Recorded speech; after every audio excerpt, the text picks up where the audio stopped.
The Israeli military says it has begun a, quote, wide-scale attack against Hamas targets there. You're looking at video coming to us from Gaza. Israel says it is in response to a shooting attack on its soldiers at the border fence between Israel and Gaza today. The Palestinian Ministry of Health says Israeli soldiers shot 4 people dead during the weekly Friday protests. Let's bring in Ian Lee. He is reporting from Gaza. What's going on? Tell us what the Israeli military is doing this evening.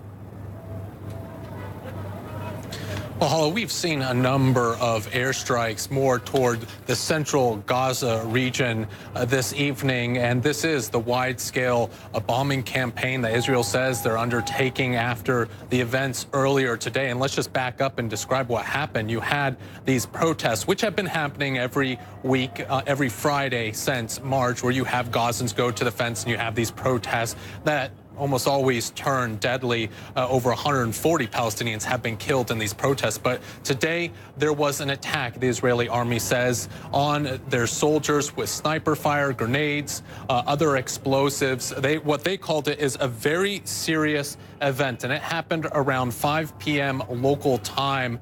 And they say this is the reason why they are carrying out this wide-scale bombing campaign against Hamas targets. Now, they won't give us the details of what's happening. We do know that Israeli soldiers were targeted. We don't know at this moment if any were injured or what the status of them are. But we do know that Israel retaliated. You had these attacks by Israel. 3 of those people who were killed were members of Hamas's military wing, Qassam. The other person we're hearing is a civilian. But tonight, I got to tell you, Hala, it's pretty tense. Everyone we've been talking to, war is on their lips. Now, will this turn into one? That's what people are worried about. And we got this tweet from the UN Special Coordinator for the Middle East Peace Process, Nikolai Mladenov. He said, everyone in Gaza needs to step back from the brink, not next week, not tomorrow, right now. Those who want to provoke Palestinians and Israelis into another war must not succeed. So right now, I'm sure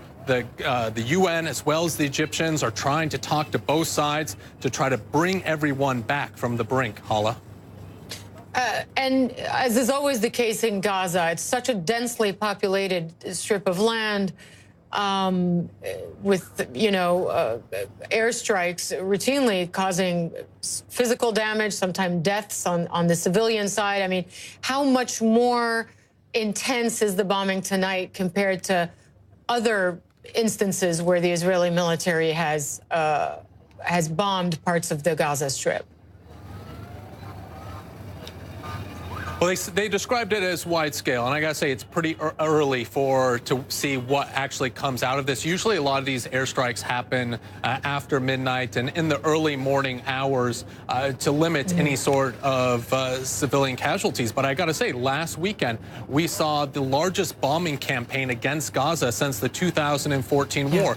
2 civilians, 2 teenagers were killed in that bombing. And you're right, when there are these wide-scale bombing campaigns, civilians a lot of the time are injured, they're killed. Now, Israel, for their part, will say that they're trying to take as much consideration and care, trying not to kill civilians. But as you pointed out, this is one of the most densely populated places on the planet. And so it is very difficult. Even with these pinpoint precision bombing, you get the shrapnel that flies out, and that time will take out civilians. So this is a very tense time, a very dangerous time, especially if this escalates further. If we see a large-scale bombing campaign that the militants here in Gaza respond with rockets, with mortars, this really could spiral out of control. So that's what we're going to be watching tonight, Hala. Ian Lee, thanks very much, reporting in Gaza.